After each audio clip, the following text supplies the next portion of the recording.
So hello niyo diha mga inday, mga dudong, unsa naman mag Valentine's Day na po, dagka na po mag-post sa Valentine's ug mga flowers. So sa mo diha mag-post sa inyong mga flowers, ako mag-video ko sa akong flowers today. O wala pa kay Valentine's na anak ko'y flowers na dawat sa akong hubby. O asa ka, sana all may pa pre-Valentine's flowers.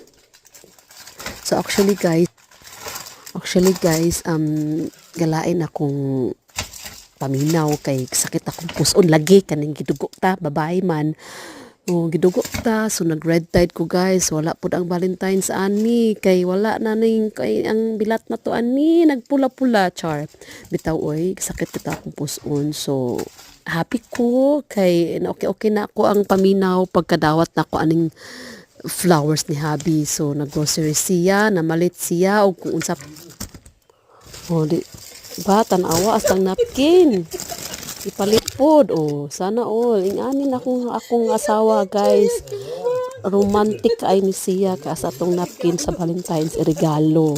Alert na kay ni siya, bahala na red tide ang iyang asawa. Wala Valentine's pero sige padayon nagyapon ang Valentine's namo oy, pag-date pud mi ugma oy. Di ba tan-awa di ba naapay usa tulip social. Unsa pa man ihiyatag nimo da dong. To na i-arrange ko no diha be kay excited na ko. Tanawa di ba romantic kay siya astang salad na apod. Basta kay healthy lagi. Na napkin, ay panapkin, pabulak, napay salad sa pa may hatag nimo dong. Basta tuloy gyapon namang Valentine's ugma, bahala ga red tide nga tong latbe out sa gudi ay. Happy Valentine's ninyo. Amping mo.